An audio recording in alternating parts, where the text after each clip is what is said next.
If an army of tunnel-dwelling clones suddenly tried to replace everyone on Earth, what would you do? There's an exact copy of each of us secretly living miles below the surface, but they've had enough of only existing in the shadows. And now, they're coming to take over our reality by any means necessary. We're here to break down the mistakes made, what you should do, and how to beat the evil twins in Us.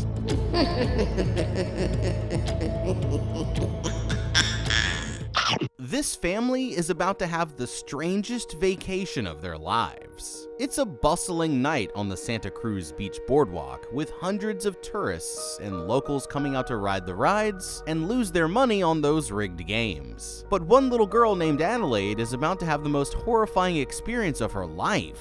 After winning her a sweet Thriller shirt, the girl's mom leaves Addie with her dad, but while he's distracted playing an intense game of whack-a-mole, she unexpectedly decides to walk off on her own. Addie wanders away past a few shady-looking people until she reaches a staircase that leads down to the beach, where she finds an empty ride called the Vision Quest and decides to check it out. But that was her biggest mistake. The girl follows the path through a dark forest when the growing thunderstorm outside causes the power to suddenly go out. Worried, she tries to follow the exit signs, but ends up trapped in an endless mirror maze instead. As she gets more and more nervous, Addie starts whistling to calm herself down, but that's when she hears someone else whistling back. All of a sudden, she backs up towards what looks like another mirror, but when she turns around, her reflection stays exactly the same. Something happens, and the next thing that we see, Addie is already all grown up and taking a trip with a family of her own. But what none of them realize is that this is the last vacation that they're ever going to take. Okay, this poor kid just saw something that she should have never encountered, and the worst part of the whole incident was, it was so easily avoidable. That's not to say that they were completely neglectful, but clearly they weren't being as careful as they should have been. If his wife had to use the bathroom, then maybe Addie's dad could have just waited 5 more minutes before he started locking in on a game of whack-a-mole. It only takes a second for something to go wrong, so instead, it's important to hold your child's hand while walking through crowds, and make sure that they know to never wander off on their own. You also need to make sure that they know about stranger danger and that they can't trust someone just because they're an adult. In case you get separated, set a meeting point where you'll be able to find each other and encourage your child to get help from a trusted adult like a police officer or a boardwalk employee. Of course, your average dangers are already enough to deal with on their own, but Addie here encountered something else entirely, a reflection of herself that wasn't a reflection at all, an entity sometimes known as a doppelganger. The word doppelganger literally translates to double walker and describes a physically identical but biologically unrelated stranger. In the modern day, some psychiatrists believe that doppelganger sightings could be a symptom of schizophrenia. The truth is that what Addie saw down there was very real. Although encountering your doppelganger would be terrifying, they don't seem to have any magical powers besides resembling the other person. Getting physical is definitely an option, but so is immediately running away in the opposite direction, which is exactly what Addie here chose to do. Problem is that, although she might think she got away, Addie and her family here have just started a chain of events that's going to change the entire world as they know it. It's just going to take a few decades for things to get there. Everything seems alright at first, but while they're gathered around the kitchen table, Gabe drops the news that they're taking an unexpected trip down to Santa Cruz Beach to meet up with his friend Josh's family later that afternoon, causing Addie to have a flashback to what happened all those years ago. After the encounter in the funhouse, it seems like Addie here went into a state where she refused to talk to anyone,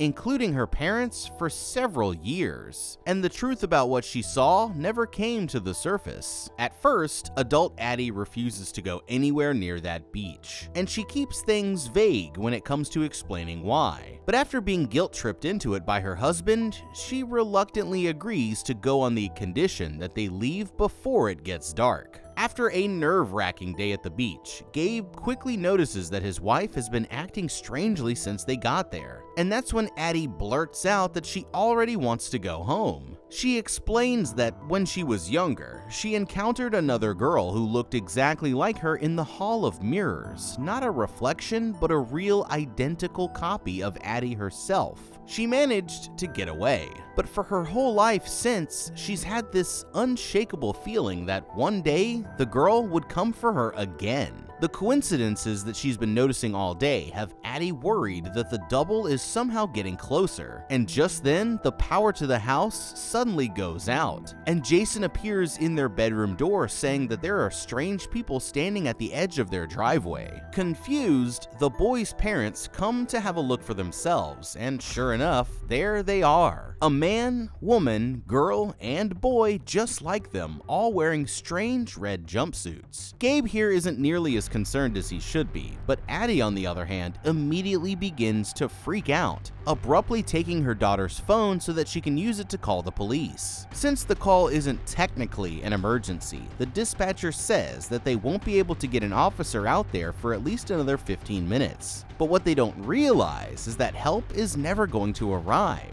Frustrated, Gabe decides to go out and confront the intruders himself, putting on his best tough guy act. Gabe shouts at the strangers to get off their property, but no matter what he says, the family refuses to respond, creeping him out enough that he decides to change up his tactics. After ducking back inside, he comes out wielding a bat to show that he means business. But just then, the woman, Red, claps her hands, and the two children suddenly disappear into the bushes on either side while the man begins fearlessly marching towards him down the driveway. Okay, it looks like just got real. There's no telling what the members of the red jumpsuit apparatus out there want, but I'm pretty damn sure that it's not good. After all, if they actually needed help, then they probably wouldn't all just be standing there holding hands. Whatever they are up to looks awfully cultish to me, and we're about to find out the truth about these intruders is even somehow stranger. Unless they want to end up face down in the dirt, then they're going to need to come up with a plan, and fast. But before we get into that, it's important to point out where they went wrong along the way, just so that you don't fall into the same mistakes if this situation ever happens to you. First off, Addie here was being way too cagey before the trip to the beach. I get that she didn't want to talk about it, but why wait to explain to her husband that there is a body double of herself living in the funhouse until after they'd nearly lost Jason? At least she reacted correctly to seeing four strangers standing in their driveway, but the same can't be said for her husband. Gabe here was the only one who didn't immediately recognize the danger, and just a family standing outside. It's probably the neighbors. I'm sorry, but after just having a convo with his wife about her fears of being hunted by a doppelganger, how could you not notice that these four strangers just so happen to perfectly match up with each member of your own family? Come on, man, get with the program. If they'd done things just a little bit differently, then they might not have ever ended up in this situation in the first place. But now that it looks like the big guy is about to kick the door down, it's time to consider their defensive options and what strategies might come into play. From Addie's call, we know that they have about 15 minutes until the police get here, so all that they need to do is last until they arrive. And then they should be home free. With that being said, Addie called before the situation got aggressive, but if she calls back now and tells them that the people are actively threatening her family, then maybe they'll get some officers over there more quickly. The one smart thing that Gabe did was grab a weapon, but since it's literally an exactly even fight, then it's probably better to try to either avoid confrontation entirely or use the home field advantage and fight defensively to get the upper hand.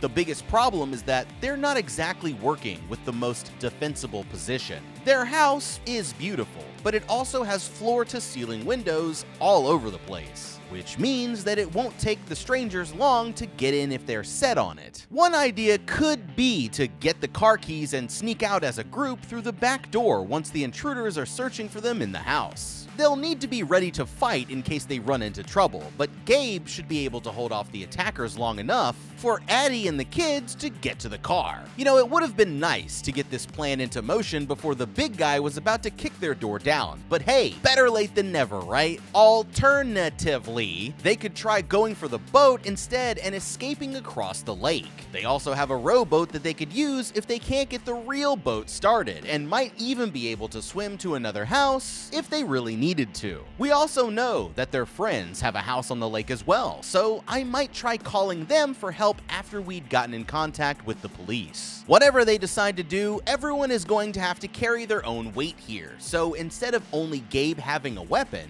they should each get their hands on something to fight with. Their options are going to be limited to what they can find around the house, but there should be sports equipment, kitchenware, and other objects that could do the trick in a pinch. Just make sure that they don't get confused about who's the real family and who's the evil twins, and they should be able to make it out alive. Terrified, Gabe retreats back into the house and locks the door just as the man starts bashing on the other side. Meanwhile, Zora rushes to close her bedroom window, where she spots one of the intruders climbing up a tree like a spider monkey just a few feet away. Suddenly, everything goes quiet, and the woman begins to approach the house whistling the same tune that Addie had been while she was lost in the mirror maze as a child. She's able to find the family's spare key, and within seconds, the big guy is unlocking the front door. Gabe tries his best to stop him, but the man wrestles the bat out of his hands. While he's crawling along the ground, the rest of the family retreats until they're cornered in the living room, and the woman steps forward into the light, revealing herself to be an exact clone of Addie, and silently motioning for them to take a seat. Jason is the first to realize what's going on, noticing that the intruders are all nearly identical copies of the four of them. Gabe starts trying to reason with them, explaining that they don't have anything worth robbing them for, but the woman suddenly cuts him off. In a hoarse, unnatural voice, she begins to croak out what sounds like some kind of demented fairy tale, but really, it's the story of how the four of them ended up there. Describing herself as the girl's shadow, Red explains that for every positive event in Addie's life, she's experienced the same thing, only it was a dark inversion of Addie's true reality. When Addie met Gabe, Red met her animalistic husband, Abraham, and when they had their two children, she had two of her own, her daughter Umbre, who was born a sadistic monster, and her son Pluto, who's obsessed with fire. For years, Red lurked in the shadows, growing to hate Addie more and more every day, but now it seems like it's finally time to settle the score. Drawing a pair of handcuffs from her pocket, Red hands them over to her son and orders Addie to latch herself to the coffee table, threatening to attack her family if she doesn't obey. Reluctantly, Addie agrees, but as soon as she's restrained, Red gives her husband a hand signal, and he slowly approaches Gabe on the couch, stealing his glasses before violently dragging him out of the house by his broken leg. Next, the woman sends her daughter after Zora, giving the girl just a few seconds to get a head start as she takes off running down the empty country road. This leaves only the women and their sons, with Red sending the boys off to play while she and Addie get some time to catch up in private. Okay, this is not good. Now that everyone is split up, they're all going to have to fend for themselves. All that Addie can do is try to take control of her own situation first, and hope that the rest of her family survives their own battles. Right now, her best and only option is to stall Red for as long as possible, and hope that either the police show up or that they get another opportunity to escape, but how can she do it? Well, based on Red's story, we know that what the doubles ultimately want is to be treated like equals. The first thing that she mentioned was having to eat raw rabbits for her entire life, so maybe Addie can win her over by offering to cook them a nice meal. It's a long shot, but you never know until you try. From their intentions, we can tell that Red is clearly the leader, which means that if you can take her out first, then the others might fall into chaos. Red here made a big mistake by allowing Addie to cuff herself. There was no reason for her to make the cuffs as tight as possible, and it might have been wise to secretly leave herself some wiggle room in case she wanted to make an escape attempt, or instead of cuffing herself to the table at all, maybe Addie here could have tried something more creative. Think about it this way. We know that the doubles are identical copies of the family, and likely share emotional traits as well as physical. Addie here is most protective of her son, which means that Pluto can be used to gain the upper hand against Red by targeting him. I'm not exactly sure what would happen, but it would definitely cause some confusion that might give them an opening to fight back or escape. As for the others, Gabe and Jason are just going to have to do whatever they can to survive until another opportunity presents itself. But Zora, being the only person allowed to leave the property, gives her a chance to help the whole family out. She'll have to dodge her evil twin along the way, but Zora should immediately run to the nearest neighbor's house. If anyone's home, then they might be able to help her family out, and at least she'll have some meat shields to use for cover. The kid is terrified of what this inhuman version of himself might do, but through their interactions, Jason's able to realize that the double is actually mimicking his own movements. As he pulls off his mask, the double pulls off his own, revealing that the bottom half of his face was horrifically burned in some kind of accident. Outside, Zora is eventually cornered by her own double. Zora quickly takes cover on the other side of the car, nervously watching through the windows, as the girl stares right back at her with a twisted smile on her face. Suddenly, the girl disappears from sight, and Zora quickly checks under the car, only for the girl to reappear standing on the roof above her instead. It looks like the chase is already over, but just then, the car's owner comes out and starts shouting at the girl to get down, buying Zora another chance to escape back down the road towards home as her double turns on the man and starts violently stabbing him in the leg. Meanwhile, Gabe here suddenly wakes up only to find out that he's been wrapped in a garbage bag and loaded into the back seat of their family boat. His double, Abraham, is at the wheel, driving him out further and further into the lake. But just then, the boat's engine sputters and goes out, leaving the two of them stranded in the middle of the water. While Abraham's distracted with trying to get it running again, Gabe quietly climbs out of the bag and grabs his bat, striking the man with a brutal swing to the chin the instant that he turns around. The attack sends Abraham tumbling into the water with the life preserver tangled around his legs. But just when it looks like the coast is clear, the engine suddenly kicks back to life, causing Gabe to fall overboard as well. Seconds later, Abraham bursts out of the water behind him, but he's attached to the rope and ends up getting dragged away before he can cause any trouble. Back inside the house, Jason uses one of his toys to create a spark. He rushes back out of the closet and slams the door shut behind him. Downstairs, the two women can hear the boy crying in distress, and Red hesitantly takes off to see what's wrong. This leaves Addie time to work on her escape plan, and she's able to grab a poker from the fireplace, which she uses to break off the support beam from the table, finally setting herself free. Out on the lake, Gabe is still treading water when the boat spins around and starts heading back towards him. As luck would have it, the engine comes to a stop again just as the boat is passing by, giving Gabe the chance to climb back on, but he's not home free yet. While he's climbing aboard, Abraham suddenly rises up from the water behind him and begins trying to stab Gabe in the throat with a pair of scissors. Gabe slams his head down into the boat's engine, restarting it and cutting Abraham in half with the propeller just in time. Inside, Addie manages to find her son before the others do, using furniture to block their path. She and Jason rush outside to the driveway where they find a confused and terrified Zora. Just then, Addie and the kids hear Gabe laying on the boat horn as he speeds back towards the house, with the imposter family hot on their heels. They're about to get out of there just in time, but the imposters aren't done with them yet, and Red wordlessly sends her demonic daughter after the family while silently watching them float away from the edge of the lake.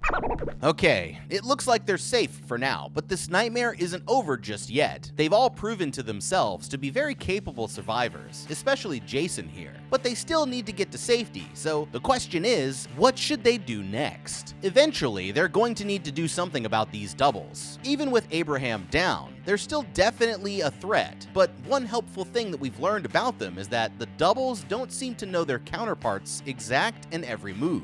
Otherwise, Jason wouldn't have been able to trick Pluto and hide from them. They'll still have a good idea of what you'd do next because, well, they're you, but they don't know everything that you're thinking all of the time, which proves that running, hiding, and fighting will all work if you're creative enough with your approach. It could be possible to try picking them off one at a time with traps, collapse, but the best choice is probably to just avoid another fight for as long as they can. Personally, I'd consider staying on the boat since it keeps you mobile and it limits their angles of attack. The family could cruise miles up the bay, refuel, and then by the time that the doubles get there, just turn around and go the other direction. They could keep repeating this until, hopefully, the police get involved and take the other doubles down for them. There's just one problem with this plan though. Only Jason saw him. So the others don't know it yet, but he just encountered another man wearing the same red jumpsuit during their trip to the beach. This proves that there are more of these doubles out there, and they're about to discover this firsthand. Meanwhile, Gabe's friend Josh and his family are at their house just a few miles away, with no idea that they're about to experience a visit from a double family of their own. Josh here is kicking back, enjoying some adult beverages when the power mysteriously goes out, switching them over to the backup generator. His wife says that she thinks she heard someone outside, but Josh refuses to take her seriously, laughing it off and turning on some Beach Boys to get back in the party mindset. Hearing the commotion, their two daughters come to see what's wrong when, all of a sudden, their doubles emerge from the room behind them and violently kill both girls right in front of their parents' eyes. At the same moment, Josh and Kitty's own doubles appear from the shadows and stab them each in the throat. Kitty here is the only one still left alive, but as she crawls towards her husband, the man's double reaches out his hand and hits her with the "too slow" before his wife steps in to finish the job. Okay, wow. This guy couldn't have made it easier for them if he tried. His whole family just got killed in less than 60 seconds, which means there's only one thing to say, and it's Josh, you up! This guy was ignoring the warning signs like nobody's business. Get up and take a look. I'm scared. I don't want to. I want to stay down here. I want to just stay in my cozy spot. Get up and look. First, we had the power suddenly switching off, and then his wife said somebody was outside. One or the other, and I might let it go, but both? Hell no. I'm way too paranoid to avoid that. Maybe I've watched too many scary movies, but my first thought would have been that we had an alien invasion on our hands and we needed to get ready to fight for our lives. How exactly did they let 4 total strangers get into the house with no signs of forced entry anyway? Did they just leave the front door unlocked? Whatever the answer is, it clearly didn't work out well for them. And I'd say that they need to upgrade their home security if they weren't already all dead. Worst of all, Josh's response to seeing a scissor-wielding stranger in his house was to say, "Hello?" and not, "Look out!" or even, "Holy sh*."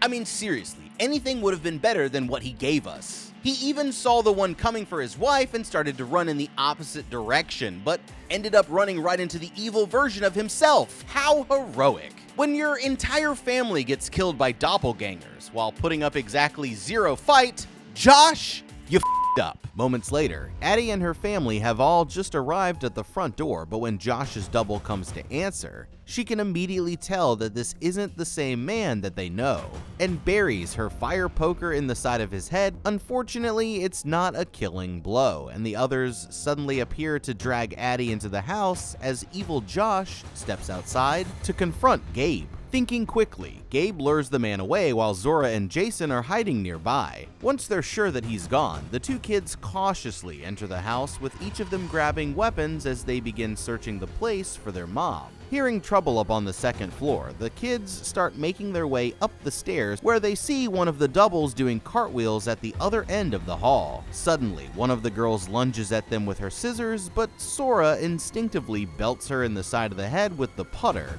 Pressing forward, they're ambushed from behind as the second girl comes cartwheeling out of the closet. But Zora manages to win the fight once again, stunning the girl with a clean strike to the throat before pummeling her to death in the bathroom. Only Kitty's double is still left alive, and she's been too busy trying on makeup in the master bedroom to notice the sounds of the battle going down in the hall. The woman has Addie restrained to the bed, and for a moment it looks like she's considering killing her. Meanwhile, Gabe leads Josh's double down to the dock, taking cover on his dead friend's boat. As the double searches for him, Gabe grabs the boat's flare gun and fires a shot at him point blank. but the flare only bounces off the wall and falls harmlessly to the floor. Hand-to-hand combat just became the only option, but Gabe didn't come this far just to get taken out now. Back in the house, Kitty's double hears what happened and silently screams with grief before suddenly switching into a fit of maniacal laughter. Just then, Zora sneaks in about to take a chop at the woman from behind, but she spins around and catches the strike just in time, forcing the girl down onto the bed. There's nothing that Addie can do to help, but at the last moment, Jason suddenly appears and clubs the woman over the head with a statue.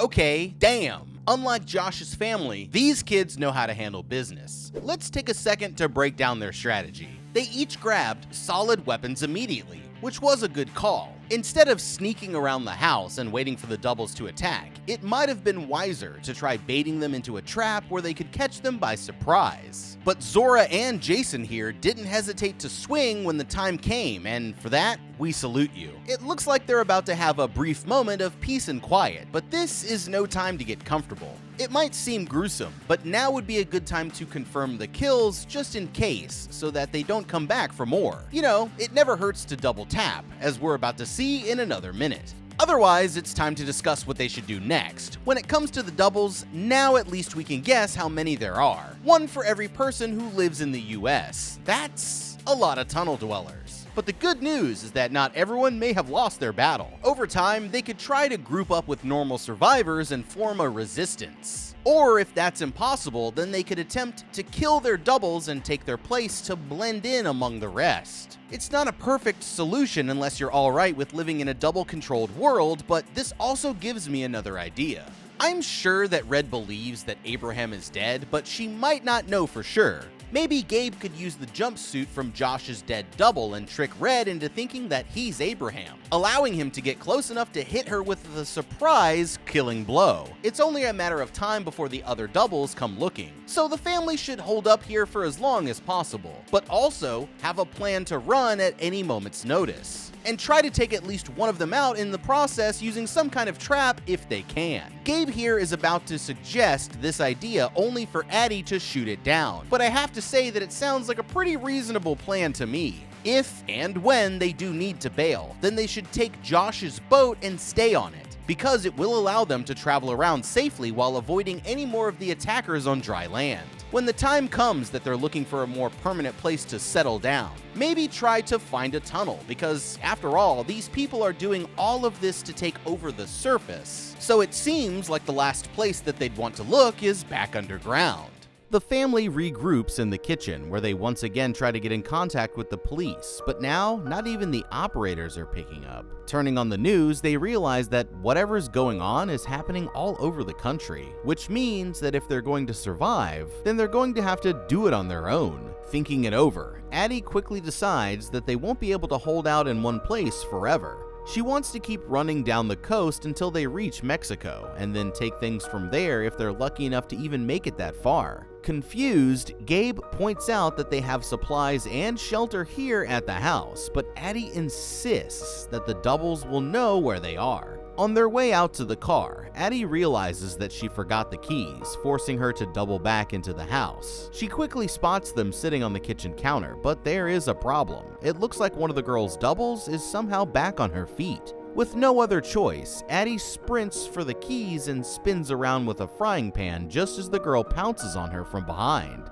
The fight spills over into the living room, with the double at first getting the upper hand, but Addie is able to end the battle with a pair of scissors just as Jason comes in and witnesses the whole bloody scene. Back at the car, Zora insists on driving since her mother is handcuffed and her father is injured. Addie doesn't like the idea, but there's no time to argue, because just then, they spot Umbre standing in the road ahead. Jumping into the vehicle, Zora puts it in drive and floors it towards her double, but the creature springs up and effortlessly clambers onto the roof. Seconds later, the double starts trying to break in through the sunroof, and Zora quickly slams on the brakes, trying to shake her off, but she's able to hold on using her pair of scissors. With the double on the hood, Zora floors it and hits the brakes again, this time sending her flying through the air onto the tree line. The family drives right through the night until they're finally back in Santa Cruz, where it all began.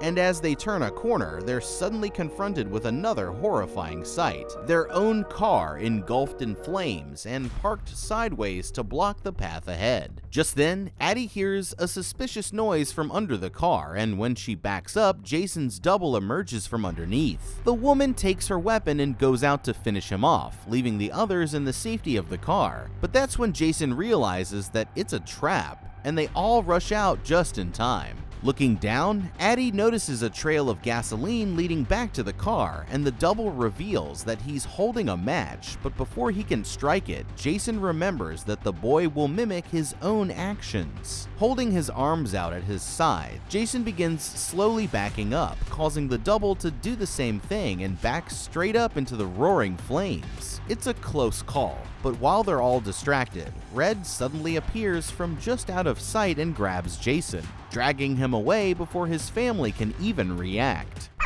Okay, Addie should have really seen that trap coming, and as usual, the kids are the ones handling survival the best. Jason here called the trap the moment that he saw it, and even used what he'd learned about his double to take him out without physically needing to touch him. He saved all of their lives, but this might have been a mistake after seeing what happened next. Instead, maybe there was a better option. Like we mentioned before, it's possible that they could have used Red's protectiveness over Pluto to gain the upper hand. Maybe Jason could have gotten him to drop the match without lighting it, and then peacefully walk towards the family. Then they could capture him and use him as a bargaining chip against Red. There's a chance that Red will kill Jason as revenge, but now that her true son is dead, she might also decide to keep Jason alive as a way to replace him. Either way, rushing after him isn't going to be a good idea because it's almost 100% guaranteed that Red is trying to lure Addie into a trap. What they need to do now is regroup,